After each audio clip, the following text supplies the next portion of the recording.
राम की कसम नहीं रानी, जो तुम मांगोगी वो मैं तुम्हें दे दूंगा, बोलो तुम्हें क्या चाहिए। लेकिन कैकेयी ने एक भी बात नहीं मानी। राजा दशरथ मना कर हार गए। आखिर में राजा दशरथ ने रानी से कहा कि रानी, मैं राम की कसम खाता हूं, जो तुम मांगोगी वो मैं तुम्हें जरूर दूंगा, बोलो महारानी तुम्हें क्या चाहिए। कैकेयी तुरंत उठी और कैकेयी ने कहा कि महाराज, मैं तुमसे भीख नहीं मांग रही, दो वरदान मेरे अमानत पड़े हैं ना, वो ही मांग रही। राजा दशरथ ने तो राम की कसम खाई नहीं। राजा दशरथ ने कहा कि कैकेयी जो मांगना है मांग ले तुरंत यहाँ से, और यहाँ स्तूप भवन से उठकर चल, आज हमारी अयोध्या में बड़ी खुशी की बेला आने वाली है। लेकिन राजा दशरथ को पता नहीं था साहब कि ये कुटिल कैकेयी मांगेगी तो क्या मांगेगी। मांगा कैकेयी ने पहला वरदान कि मेरे बेटे को भरत को राज अयोध्या का। जैसे ही भरत को राज मांगा, महाराज दशरथ ने कहा कि कैकेयी तू पागल हो गई, राम जो है ना वो तो तुम्हारा ही बेटा है और तुम्हें ही मां मानता है, कैकेयी वो तुम्हें ही मां मानता है, और राम तो बड़ा भी है, राम का ही अधिकार है अयोध्या के राजा। नहीं महाराज, मुझे मेरे बेटे भरत को राज चाहिए। दशरथ जी ने कहा ठीक है कैकेयी, कोई बात नहीं, चल तेरे बेटे भरत का राज हो जाएगा अयोध्या का, चल लेकिन तू एक और मांग ले और तुरंत यहाँ से उठकर चल। भरत को राज मांग लिया, उसके बाद भी राजा दशरथ को कोई तकलीफ नहीं हुई। चलो ठीक है, भरत को राज दे देता हूँ, चल तू यहाँ से उठ, एक और वरदान मांग ले और चलो उठ। राजा दशरथ को पता नहीं था साहब कि ये कुटिल कैकेयी दूसरे वरदान में मांगेगी तो क्या मांगे। महारानी मांगो, ये दूसरा वरदान भी मांगो और तुरंत इस स्तूप भवन से चलो। तो दूसरा वरदान क्या मांगा कैकेयी ने कि महाराज, तापस बेश विशेष उदासी 14 वर्ष राम वनवास।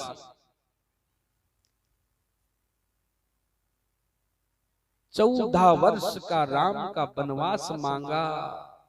दशरथ जी ने कानों से श्रवण किया, कैकेयी की आवाज सुनाई दी कान में, और 14 वर्ष का राम का वनवास सुना, और तुरंत महाराज दशरथ धरा पे धरा शाही हो गए। महाराज तुरंत धरा पर धरा शाही, मूर्छित हो गए महाराज। थोड़ी देर हुई, मूर्छा खुली, राजा दशरथ की आंखों में आंसू, और कैकेयी से कह रहे कि महारानी, हे कुटिल कैकेयी, मेरे राम ने तेरा क्या बिगाड़ा था, राम ने क्या बिगाड़ा था। हे कैकेयी, मेरे राम को वनवास मत दे कैकेयी, तूने तेरे बेटे भरत को राज मांगा, मैंने तेरे भरत को राज दिया, लेकिन मेरे राम को वनवास मत दे कैकेयी, मेरे राम को वनवास। राजा दशरथ की मूर्छा खुलती है और राम राम करते हैं, फिर मूर्छा आ जाती है, फिर खुलती है, राम राम करते हैं। ऐसे करते करते सारी रात व्यतीत हो गई, सूर्य उदय हो गया, और उधर राजभवन में सब सभासद इकट्ठे हो गए, राम की तैयारी हो गई राज्य की, और सूर्य उदय हो गया। जब महाराज दशरथ राजभवन में नहीं पहुंचे तो सुमंत जी दौड़े दौड़े कैकेयी के भवन में आए, आवाज लगाई महाराज महाराज महाराज। तो सुमंत को पता चला कि महाराज तो कोप भवन में है। जैसे ही सुमंत जी कोप भवन में गए और राजा दशरथ की ऐसी दुर्दशा देखी साहब, ऐसी दुर्दशा देखी, तो सुमंत जी ने कैकेयी से पूछा कि महारानी, आज दशरथ जी की ऐसी दुर्दशा, कारण क्या महारानी, बताओ इन्हें क्या हुआ। कैकेयी ने कहा कि सुमंत, मुझे कोई बात का पता नहीं है, सारी रात राम राम कर रहे थे, जाओ राम से पूछो कि इन्हें क्या हुआ है, सब राम जानता है कि इन्हें क्या हुआ है। सुमंत जी दौड़े दौड़े राम के भवन में गए, राम से जाकर बोला कि राम, सारी रात तुम्हारे पिता तुम्हें याद करते रहे और तुम अभी तक वहां नहीं गए। राम जी दौड़े दौड़े आए, कोप भवन में पिता की ऐसी दुर्दशा देखी, राम की आंखों से आंसू टप टप गिरने लगे। राम ने मां कैकेयी से कहा कि मां, मेरे पिता को क्या हुआ, और मेरे पिता को यदि किसी दुख ने घेरा तो मां मुझे आपने खबर क्यों नहीं करी, मां मुझे क्यों नहीं बताया, बताओ मां मेरे पिताजी को क्या हुआ। कैकेयी ने कहा कि राम, तुम्हारे पिता से मैंने एक चीज मांगी और तुम्हारे पिता की ये दुर्दशा हो गई। राम ने रोते हुए ने कहा कि मां, ऐसी कौन सी चीज आपने मेरे पिता से मांगी और मेरे पिता आपको नहीं दे पाए। मां, ऐसी कौन सी चीज मांग ली थी मेरे पिता से जो मेरे पिता नहीं दे पाए। बोलो मां, ऐसी कौन सी चीज मांगी। कैकेयी ने कहा कि राम, तुम्हारे लिए 14 वर्ष का वनवास मांगा और तुम्हारे पिता की ऐसी दुर्दशा। वनवास का नाम सुनते ही राम मां के चरणों में गिर गए। वाह मां वाह, धन्य है मां तुम, आज मेरा कितना पक्षपात करती हो, मुझे आज वन में भेजकर संतों के आशीर्वाद दिलवाना चाहती हो। वाह मां वाह, धन्य है। जब राम मां से बात कर रहे थे, राजा दशरथ की मूर्छा खुली, राम की आवाज सुनाई दी।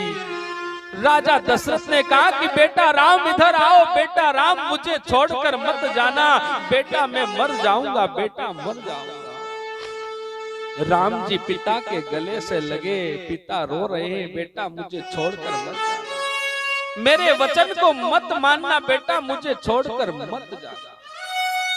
राम रोते हुए पिता को छोड़ करके मां के भवन में गए। कौशल्या मां, जन्म देने वाली मां के भवन में गए। क्यों? मैं मां से आशीर्वाद ले लूं और मेरे पिता के वचन को निभाने जाऊंगा, मेरे पिता के वचन।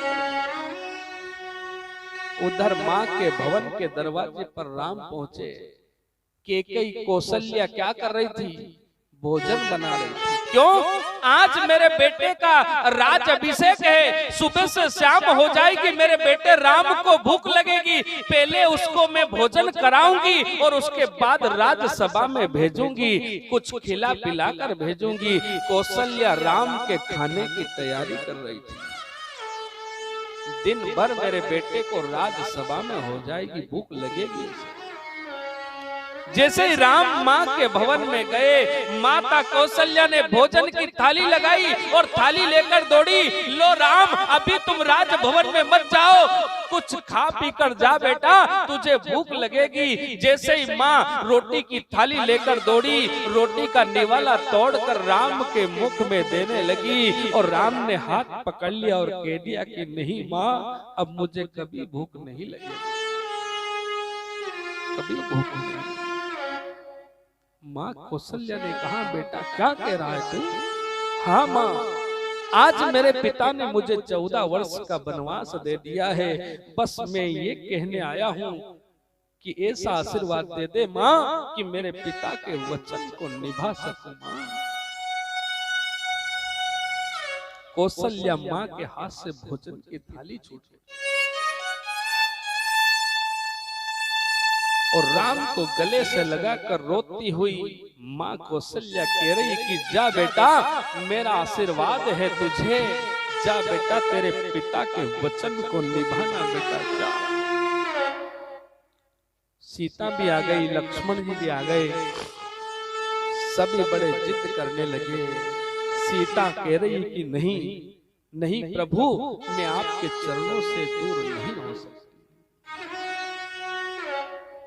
सीता को बहुत समझाया, लेकिन आज सीता भी और लक्ष्मण तीनों जो है अयोध्या से चल देते हैं। सारी अयोध्या की प्रजा राम को मनाती है, लेकिन राम किसी से नहीं मनते हैं। सुमंत जी रथ लेकर आ गए, रथ में बैठाकर राम को ले जा रहे हैं। सारी प्रजा रोती हुई राम के पीछे चल रही है, सारी प्रजा चल रही है। बोले रामचंद्र भगवान की जय। राम चले वनवास सिया संग, तापस वेश बनाया है, राम चले वनवास सिया संग तापस वेश बनाया है। चले साथ में लक्ष्मण भैया अवध को देश झुकाया है। चले चले वनवास सिया संग तापस वेश बनाया है। राम चले वनवास सिया संग।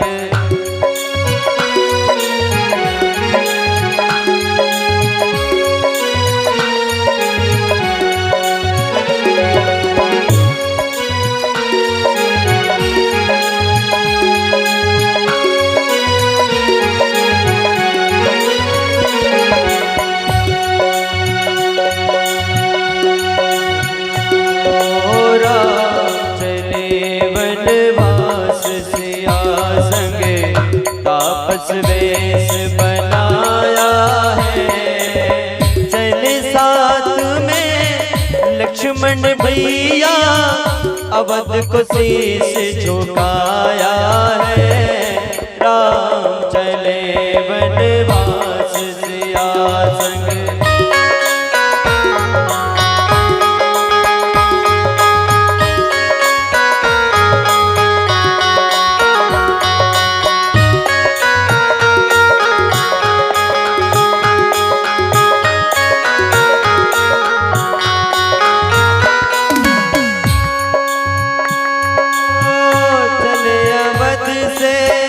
जब जग स्वामी रोई रहे नर और नारी। चले अवध से जब जग स्वामी रोई रहे नर और नारी। पुत्र वधू को देख देख कर सिसक रही है महतारी। पुत्र वधू को देख देख कर सिसक रही है महतारी। आए मिलन को सब पुरवासी चरण पड़े सब पुरवासी। राम चले वनवास सिया संग तापस वेश बनाया है। राम चले वनवास सिया संग। चले साथ में लक्ष्मण भैया अवध को शीश झुकाया है। राम चले वनवास सिया संग।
वनवास सिया संग तापस वेश बनाया है।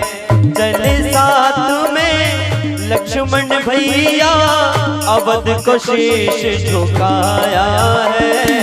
राम चले वनवास सिया संग तापस वेश बनाया है। राम चले वनवास सिया ओ राम चले वनवास सिया ओ राम चले वनवास सिया ओ राम चले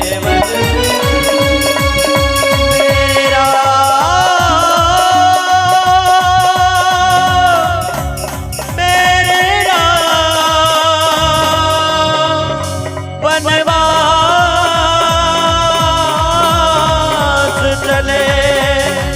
वनवास चले, वनवास चले। बोली राजा रामचंद्र भगवान की जय। जब भगवान राम लक्ष्मण सीता तीनों जो है वनवास के लिए चलते हैं, सारी अयोध्या की प्रजा रो रही है। केकई ने देखा और कहा कि सीता, ये राजसी वस्त्र निकाल कल के वल्कल वस्त्र पहने। सीता जी राजसी वस्त्र पहने हुए थी। ये राजसी वस्त्र निकालो और वल्कल वस्त्र पहने। वशिष्ठ जी ने कह दिया कि महारानी, आपने वनवास दिया तो राम को वनवास दिया है, सीता को वनवास नहीं दिया है। सीता तो राजसी वस्त्र पहन कर। लेकिन सीता जी ने कहा कि नहीं गुरुदेव, जिस देश में, जिस परिवेश में और जिस परिस्थिति में मेरे राजा राम रहेंगे, उस देश में, उस देश में, उस परिवेश में मेरे ना पसंद। उसी समय सीता जी ने भी वल्कल वस्त्र पहने और आज सुमंत जी के साथ में रथ में बैठ करके चल देते हैं। सारी अयोध्या की प्रजा भी उनके पीछे है। राम, यदि तुम हमें छोड़कर जाओगे तो हम भी तुम्हारे साथ वन को जाएंगे। राम ने खूब समझाया लेकिन नहीं समझे कोई भी। चलते चलते संध्या हो गई। पहली रात्रि भगवान राम की श्रृंगवेरपुर में जो है सूर्य अस्त होता है और वहां पर श्रृंगवेरपुर में राम का विश्राम। सारी अयोध्या की प्रजा भी श्रृंगवेरपुर में राम जी के साथ सब सो रहे हैं, आराम कर रहे हैं। अर्धरात्रि हुई महाराज। अर्धरात्रि में राम उठे, सुमंत को उठाया, सीता लक्ष्मण चारों उठे। सारी अयोध्या की प्रजा सो रही है। सारी अयोध्या की प्रजा के मध्य से राम जी ने रथ निकाला। सारी अयोध्या की प्रजा सोती रह गई और राम वहां से निकल गए। चलते चलते राम जी गंगा के किनारे आए। उधर सूर्य उदय हुआ। सारी अयोध्या की प्रजा ने राम को नहीं पाया। सब प्रजा रोती हुई वापस अयोध्या चली गई। और राम जी गंगा के किनारे आते हैं, सुमंत जी को समझाते हैं और सुमंत जी से कहते हैं कि जाओ सुमंत, तुम अयोध्या जाओ, मेरे माता पिता की सेवा करना और 14 वर्ष के बाद हम वापस आएंगे, हम आप गंगा पार करेंगे। सुमंत जी भी रोते हुए आ जाते हैं और गंगा के किनारे राम जी ने लक्ष्मण से कहा कि जाओ लक्ष्मण, केवट को बुलाओ, हमें गंगा पार करना है। केवट को बुलाया। केवट से कहा राम जी ने कि हमें गंगा पार करो। केवट ने जैसे ही राम लक्ष्मण सीता को देखा और सब तुरंत मना कर दिया। मना कर दिया। क्यों? नहीं उतारूंगा पार। क्यों? आपको हमने पहचान लिया। राम जी ने कहा हमें पहचान लिया? बोले हाँ। आप अयोध्या के राजा दशरथ के बेटे हो राम? बिल्कुल सही पहचान। ये आपका भाई लक्ष्मण? बिल्कुल सही। ये आपकी पत्नी सीता? बिल्कुल सही। बस इसलिए नहीं उतारूंगा। राम जी ने की कार्य, यदि बाहर देश कोई मले पहचान को मुसीबत में हो, समस्या हो तो तो सहयोग करना चाहे। और तने हमारे जान पहचान है, पहचानता, उसके बाद तू हमारा सहयोग नहीं कर रहा है। गंगा पार तू नाव नहीं चलाता है? चलाता हूँ प्रभु, तो फिर उतारना। अरे प्रभु उतारूंगा भी सही, लेकिन मारे थोड़ा डर है कहीं कि तुम्हारा की जो चरण की धूल है नहीं, हाँ, उससे पत्थर नारी बन गया था तो मेरी लकड़ी की नाव है प्रभु, या कहीं नारी बन गई आपके चरण की धूल से, तो हमारा परिवार को गुजारो कैसा करूंगा? और परिवार में एक सदस्य और बढ़ जाएगा। तो फिर मैं आपके चरण रज धोऊंगा और उसके बाद पार उतारूंगा। राम जी ने कहा कि ठीक है भैया, जो धोना है करना है कर और जल्दी से पार उतार। तो आज वो केवट एक कटोरे में जल लाया और चरण धो रहा है। प्रेम से दो ही पति पत्नी जो है भगवान राम की चरण सेवा कर रही है। लक्ष्मण जी खड़े हैं, सीता जी खड़ी है। लेकिन ये दोनों कुछ भी नहीं कर पा रहे। सेवा कौन कर रहा है? चरण। उस पहले अवतार में तो इन्हें दोनों ने इस केवट को पास में नहीं आने दिया साहब। ये केवट क्षीर सागर का कछुआ था। भगवान शेष के चरण छूने जाता था तो उधर लक्ष्मी जी भगा देती थी, और उधर सर के वहां जाते थे तो शेष नाग वही खड़े लक्ष्मण जी वो फूं कर देते थे। पैर की तरफ भी नहीं जाने देते थे इस कछुए को, केवट को, और सर की तरफ भी नहीं जाने। सर की तरफ शेष नाग लक्ष्मण जी, और चरण में लक्ष्मण जी चरण दबा रहे थे तो वहां भी नहीं जाने। और आज ये लक्ष्मी भी वहीं खड़ी और शेष नाग भी वहीं खड़े, दोनों के सामने वो बंदा केवट चरण सेवा कर रहा है। बताइए, दोनों कुछ नहीं कर पा रहा। केवट चरण धो रहा है, मन में विचार कर रहा है कि भगवान की कृपा हो गई, चरण की सेवा तो मिल गई, लेकिन ये राम जी और मारा माथा पे और हाथ दर दे तो और जीवन धन्य हो जाए। पर कसा के केवट, पर केवट बड़ा होशियार था। केवट क्या कर रहा था? चरण धोवे, एक पग धोवे और फिर जमीन पे धर दे, दूसरों तो लग जाए। तो जमीन पे धरे नहीं, हमें फिर गारो चोटी जाए, फिर वो धोई नहीं धरे नीचे और वो गारो चोटी फिर तो लग जाए तो दूसरा में चोटी जाए, फिर वो धोई नहीं करे 5-25 बार करो। राम जी ने की यार सूझ नहीं पड़ रही, केवट बात कही है सही साठ तू घड़ी घड़ी यो भी धोई रो यो भी धोई रो, बात कही है। केवट यूं कहे कि प्रभु यो चरण धोई के नीचे धरूं और यो धोवा लागू अतरे में, फिर वह धूल चोटी जाए न मारे वो डर कि मारी लकड़ी की नाव तुम्हारा चरण की धूल से यदि वो नारी बनेगी तो फिर कहीं करूंगा, एक घड़ी घड़ी धोई रो।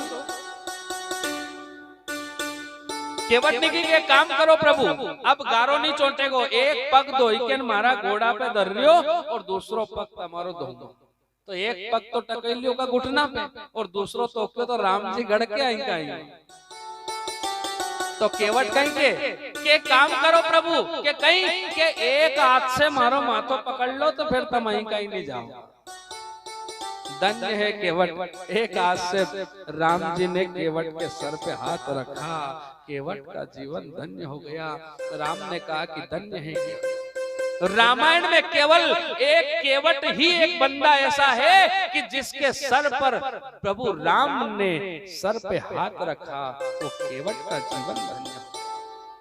आज केवट ने चरण धोए और राम लक्ष्मण सीता को नाव में बैठा लिया और आज वो केवट नाव चला रहा, नाव चला रहा केवट। और माँ गंगा से कह रहा है, क्या कह रहा है कि मारी नैया में सीता राम, गंगा मैया धीरे बहो। हमारे गंगा में सीता राम, ओ गंगा मैया धीरे बहो। हमारे नैया में सीता राम, गंगा मैया धीरे बहो। हमारे गंगा में सीता राम, ओ गंगा मैया धीरे बहो।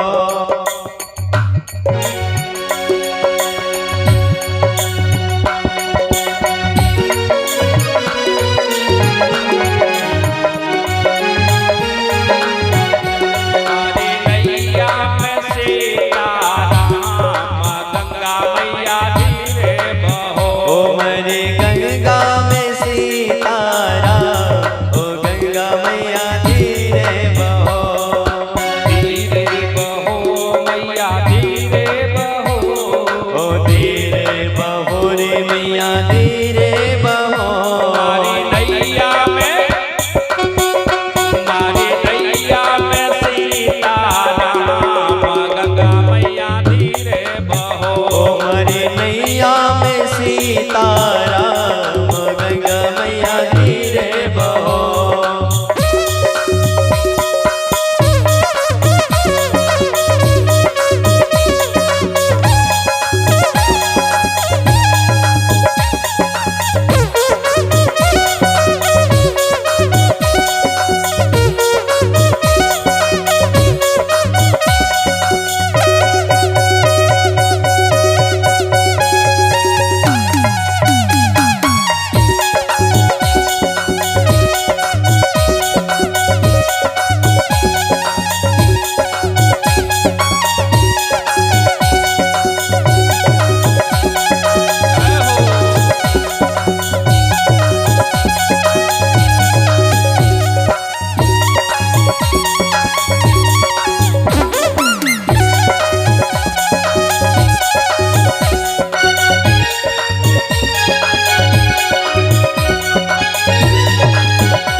पार करो नैया।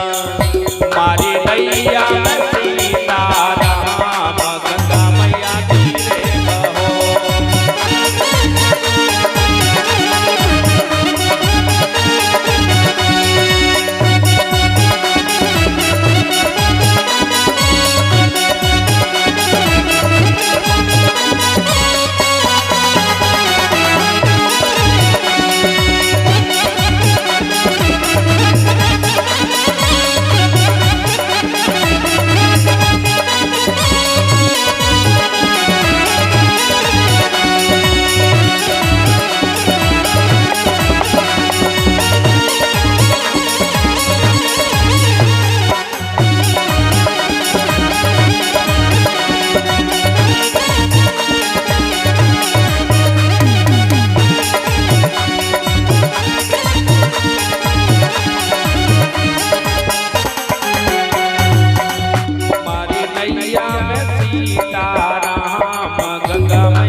हमारी नैया में सीताराम, ओ गंगा मैया धीरे बहो। नैया में सीताराम गंगा मैया धीरे बहो।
वो केवट कह रहा है, क्या कह रहा है? और करो नैया पार करो नैया, पार करो नैया, पार करो नैया, पार करो नैया, पार करो नैया, ओ पार करो नैया, पार करो नैया। मारी नैया में सीताराम गंगा मैया धीरे बहो। ओ मारी गंगा में सीताराम, गंगा मैया धीरे बहो। गंगा मैया धीरे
बोलो गोविंद भगवान की जय। तो आज केवट ने जो है भगवान राम लक्ष्मण सीता जी को गंगा पार उतार दिया। जैसे ही राम लक्ष्मण सीता नाव से उतरे और सीता जी की तरफ राम जी देखने लगे। जैसे ही राम जी ने सीता की तरफ देखा और सीता जी समझ गई। यही तो है, पति देखे और पत्नी समझ जाए उसी को पत्नी कहते हैं साहब, है ना। समझ गई सीता जी, अपने हाथ की एक मुद्रिका निकालकर राम जी को दे दी। क्यों? समझ गई कि इनके पास किरायो नहीं है, नहीं नाव के देवास्त्र किरायो। सीता जी ने अपनी अंगूठी मुद्रिका निकाल दे दी, प्रभु इस केवट को दे दो। राम जी वो मुद्रिका केवट को देने लगे और केवट ने मना कर दिया, नहीं प्रभु आपसे उतराई नहीं लूंगा। क्यों? तूने मेहनत करी, तेरा मेहनताना तो ले भैया, मजदूरी तेरी ले। नहीं प्रभु आपसे नहीं लूंगा। क्यों? जात जात कैसे उतराई नहीं ले जाती, मजदूरी नहीं ले जाती। कहीं की केवट जात जात कैसे उतराई नहीं ले जाती। राम जी तो मुस्कुराने लग गए, लेकिन लक्ष्मण जी को क्रोध आ गया। क्यों? तू नीच जात का और हम क्षत्रियों की बराबरी कर रहा है? क्रोध आया लक्ष्मण। केवट ने की कि लक्ष्मण मैं तुम्हारी बात नहीं कर रहा हूँ, मेरी और तुम्हारी बात नहीं कर रहा हूँ, राम जी की और मेरी बात कर रहा हूँ, हमारी जात एक है। लक्ष्मण तो और ज्यादा क्रोध में था, मेरे भाई की और मेरी अलग अलग जात बना रहा है, और क्रोध में उछलने कूदने लगे। राम जी ने की कि लक्ष्मण क्रोध मत करो, ऐसे पूछ लो कि भाई हमारी जात मेरी ने इसकी एक क्यों बता रहा, तेरी अलग क्यों है, ये पूछ ले। इससे रेस की क्या बात इसमें क्रोध करने की, पूछ ले सही सा। लक्ष्मण ने पूछा, क्यों केवट मेरे भाई की और तुम्हारी जात एक कैसे हुई और मेरी अलग कैसे हुई? केवट ने की कि लक्ष्मण जी ये भी केवट है, वो भी केवट है, कि ये भी केवट है और मैं भी केवट हूँ, मैं गंगा का केवट हूँ और ये भव के केवट है। लक्ष्मण ने आज केवट में हाथ जोड़ लिया राम जी का। क्यों? प्रभु आज आप मेरे घाट पर आए हो तो मैंने पार उतार दिया, कल मैं तुम्हारे घाट कि देवकी की 8वीं संतान तो ठीक है, लेकिन 8 ही संतान जन्म लेते से ही आपकी सेवा में बैठ कर दूंगा। आप देवकी को मत मारो, देवकी की संतान को मार देना। देवकी आपका काल नहीं है, देवकी की संतान, आप देवकी को मत मारो। वसुदेव जी की बात सुनकर के कंस ने कहा कि महाराज वसुदेव तुम्हारी प्रतिज्ञा को याद रखना, नहीं तो मैं तुम्हें मार दूंगा। ठीक है महाराज। कंस ने आज वसुदेव देवकी को छोड़ दिया साहब, भयभीत होता हुआ चला गया। वसुदेव देवकी आनंद से रहने लगे। जब वसुदेव देवकी के यहाँ पर एक बालक का जन्म हुआ तो वसुदेव जी प्रतिज्ञा के अनुसार देवकी की पहली संतान को लेकर के मथुरा में गए और कंस के राज दरबार में जाकर कह दिया कि महाराज मेरी प्रतिज्ञा के अनुसार मैं कंस आपके पास में जो देवकी की पहली संतान को लेकर आया हूं। कंस ने देवकी की पहली संतान को साफ देखते से ही मार दिया। पहली संतान 1 2 3 4 ऐसे करते करते देवकी के 6 पुत्रों को दुष्ट कंस ने मार दिया। 6 पुत्र। 7वां कहते हैं, कई भागवत वक्ता कहते हैं कि 7वां देवकी का गर्भ क्षीण हो गया, लेकिन ऐसा नहीं। 7वां जो गर्भ था वो रोहिणी जी के गर्भ में जाकर स्थापना हो गई थी, बड़े भाई के रूप में, बलराम जी के रूप में, रोहिणी जी के। और 8वां तो परब्रह्म नारायण का ही है। 7 हमारा है और 8वां वो नारायण का है। 8वां तो नारायण का ही दिन होता है। देखिए साहब, जब 8वें पुत्र का नंबर आया तो कंस ने देवकी वसुदेव को बंधन बना लिया, बंधी बना लिया, कारागृह में डाल दिया, हाथों में हथकड़ियां लगा दी, पैरों में बेड़ियां लगा दी, जेल के ताले लगा दिए और चौकन ने पहरेदार खड़ा कर दिया। माता पिता वसुदेव देवकी के हाथों में हथकड़ियां, पैरों में बेड़ियां लगी।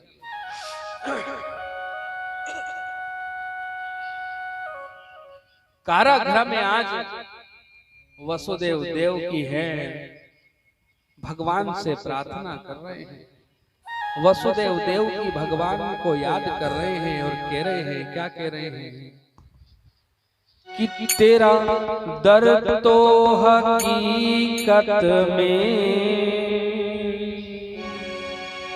क्या कह रहे हैं वसुदेव देव की,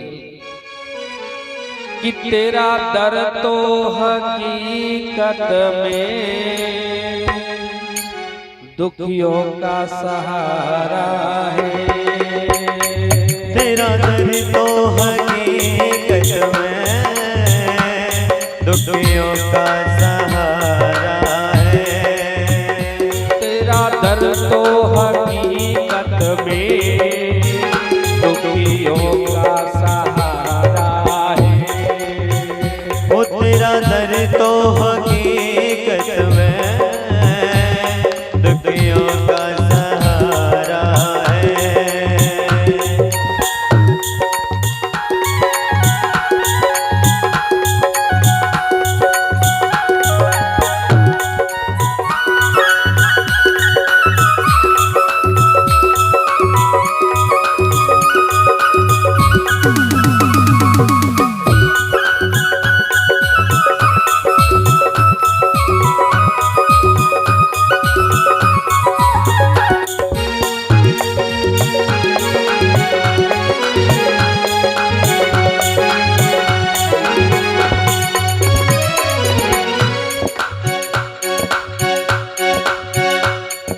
तेरा दर्द तो हकीकत में दुखियों का सहारा है। तेरा दर्द तो हकीकत में दुखियों का सहारा है। दरबार तेरा मिया, दरबार तेरा दाता, ओ जन्नत का नजारा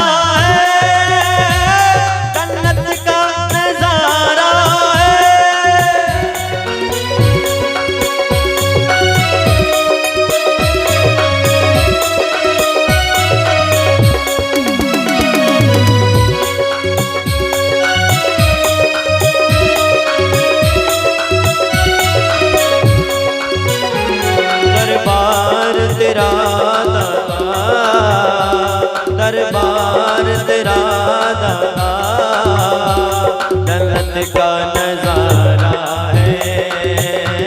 जन्नत का नजारा है। जन्नत का नजारा है। जन्नत का नजारा है।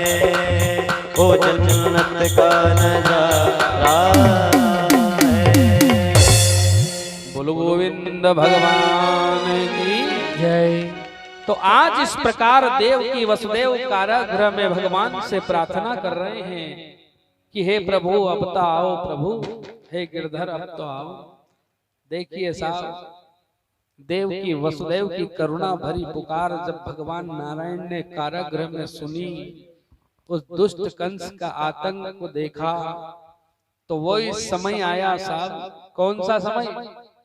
भादवा महीना आया, अष्टमी तिथि आई, वार बुधवार आया, रोहिणी नक्षत्र आए और वही रात की 12 बजी और भगवान ने कारागृह में जो है आज अवतार ले लिया है। बोलो बाल कृष्ण लाल की जय हो। जहां भगवान आ जाते हैं ना, वहां भगवान अपनी माया को पहले ही भेज देते हैं।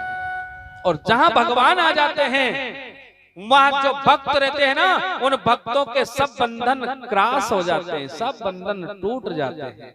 जैसे ही भगवान का प्राकट्य हुआ, माता पिता के हाथों की हथकड़ियां खुल गई, पैरों की बेड़ियां खुल गई, जेल के ताले खुल गए और चौकन्ने पहरेदार सब सो गए। वसुदेव देव की भगवान कृष्ण लाला के प्रेम में आज विचार कर रहे हैं कि दुष्ट कंस ने हमारे 6 पुत्रों को मार दिया और इसको भी वो दुष्ट मार देगा। वसुदेव देवकी ने क्या किया? एक टोकरी ली, उस टोकरी में कन्हैया को बिठाया और घनघोर अंधेरी रात में, घनघोर बारिश में आज वसुदेव जी कारागृह से निकलते हैं और गोकुल का रास्ता ले लेते हैं। चलते चलते यमुना नदी आती है साहब। यमुना नदी में देखा तो यमुना नदी उफान जा रही, अंधेरी रात अलग है, लेकिन पुत्र के मोह में आज वसुदेव जी यमुना नदी, पूर्ण नदी में ही निकलने लगते हैं। यमुना जी भी विचार करती कि देखो आज मेरे अंदर त्रिलोक के स्वामी, इस ब्रह्मांड के नायक निकल के जा रहे हैं, तो मैं भी इनकी चरण वंदना करूं। और जैसे यमुना जी बढ़ने लगी और कान्हा ने विचार किया कि मेरे बाबा के मुख में पानी जाएगा तो वापस पलट जाएंगे, तो भगवान ने क्या किया, पीछे से टोकरी में से पैर झुकाए साहब, पैर झुकाए। और जैसे ही पैर झुकाए यमुना जी ने चरण छू लिए और वापस यमुना जी ने रास्ता साफ कर दिया। यमुना पार हो गए भगवान वसुदेव जी। जैसे ही लाल की नंद करानंद भयो जय कन्हैया लाल की, नंद करानंद भयो जय नंद लाल की, जय नंद लाल की, जय कन्हैया लाल की, जय नंद लाल की, जय कन्हैया लाल की।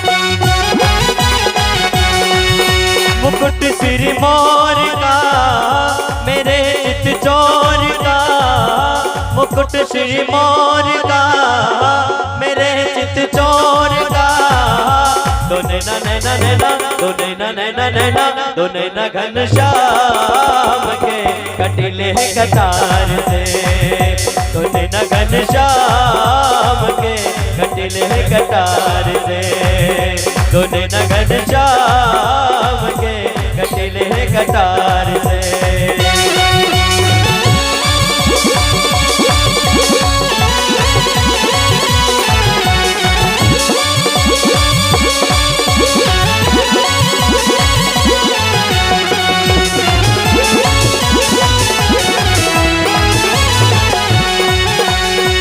दिल दीवाना हो गया मेरा, दिल दीवाना हो गया, दिल दीवाना हो गया मेरा, दिल दीवाना हो गया। सावरी सावरी सावरी सूरत पे मोहन दिल दीवाना हो गया। सभी नाचते हुए चलेंगे, क्या कहेंगे? सावरी सूरत पे मोहन दिल दीवाना हो गया।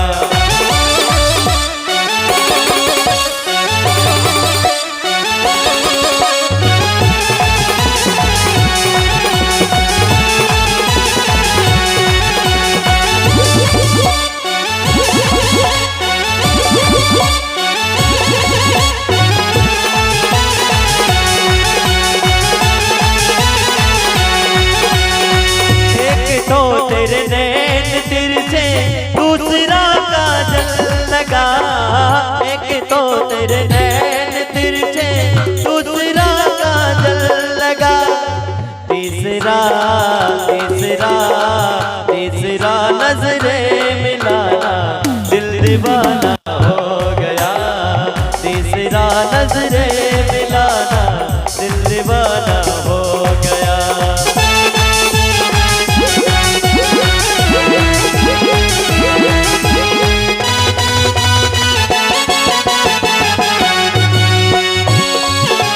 काली कमली वाला मेरा यार है, मेरे मन का मोहन तो दिलदार है।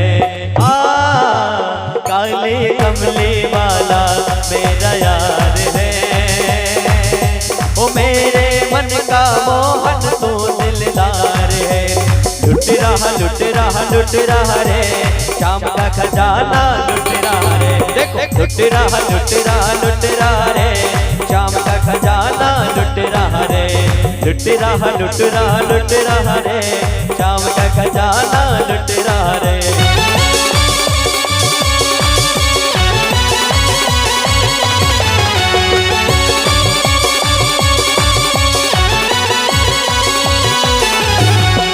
सर को झुकाऊंगा दर पे मैं आऊंगा, सर को झुकाऊंगा दर पे मैं आऊंगा, तो झुका के बाबा ना बनाऊंगा। तू है मेरा घनश्याम ओए मेरा दिल तेरा आशिक, तू है मेरा घनश्याम ओए मेरा दिल तेरा आशिक।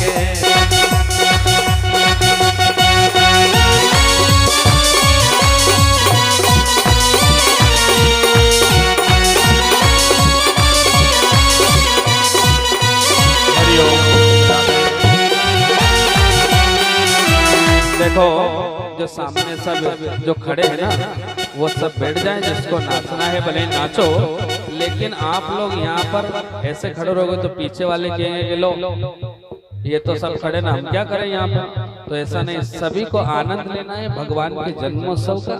तो पीछे जो खड़े हैं बेचारे बैठे हैं उनको भी आनंद आना चाहिए, है ना। तो सभी भगवान के जन्मोत्सव का आनंद लेंगे, सभी मिल करके।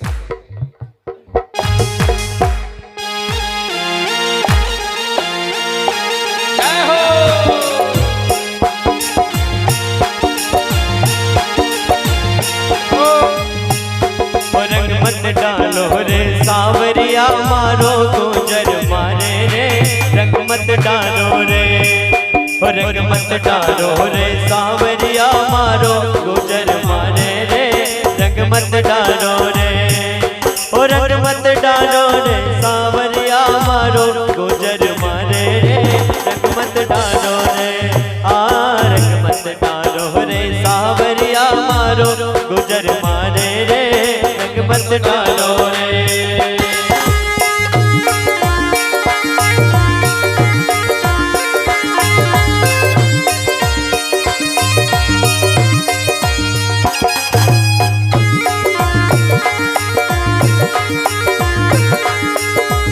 होली तो खेलन का ना बरसाने में आजो रे, होली तो खेलन का ना बरसाने में आजे रे,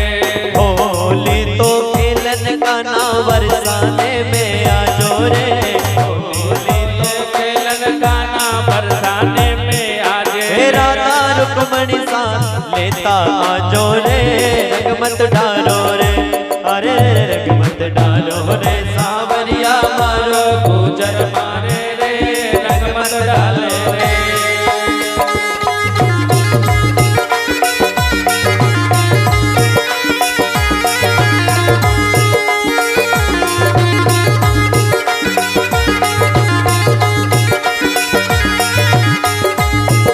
देखिए आज नेचुरली में ऐसा लगना चाहिए कि हम बाकी बिहारी के साथ होली खेल रहे हैं, बाकी बिहारी का जन्म हुआ, छोटे से कान्हा के साथ हम होली आज खेल रहे हैं, ऐसा लगना चाहिए। इसलिए सभी कहेंगे नाचते हुए, क्या कहेंगे?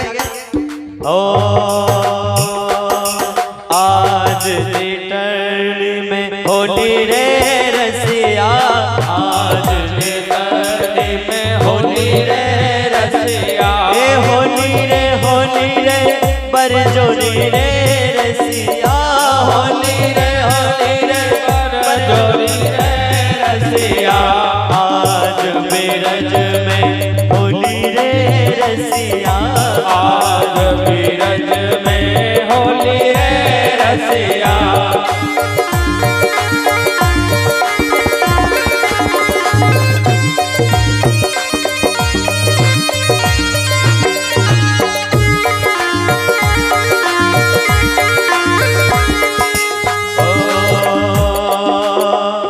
झोली को भर लो भक्तों रंग और गुलाल से, झोली को भर लो रे भक्तों रंग और गुलाल से, झोली को भर लो भक्तों रंग और गुलाल से, झोली को भर लो भक्तों रंग और गुलाल से। होली खेलेंगे अपने गिरधर गोपाल से, होली खेलेंगे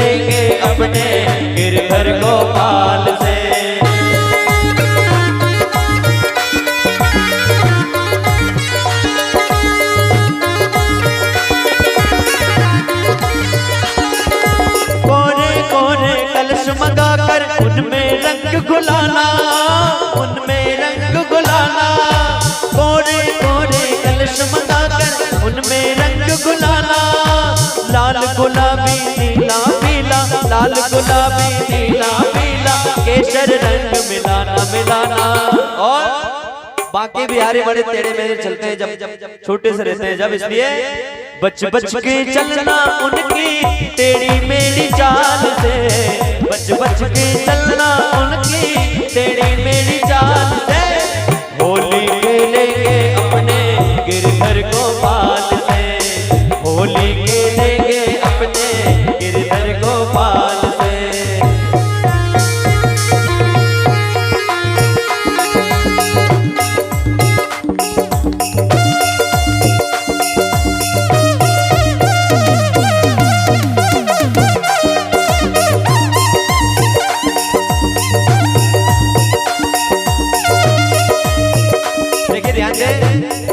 सभी बारी बारी से जल्दी करके भगवान के पैर पूजे सभी, क्योंकि ऐसे अवसर बार बार नहीं आते हैं। आपके ग्राम में कई दिनों के बाद ऐसा अवसर आया है। सभी उठकर भगवान के पैर पूजना है यहाँ कर, जब तक भजनों का आनंद लें।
बरियोरी राधा रानी लागे, महारानी लागे, मने कारो कारो जमुना जीरो पानी लागे।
भगवान के सभी को दर्शन करना है तो फिर कल यही कहना पड़ेगा, घूंघटियो आडे आग्यो जी, घूंघटियो घूंघटियो आडे आग्यो जी, थाने देख को नहीं पाई बाबा श्याम घूंघटियो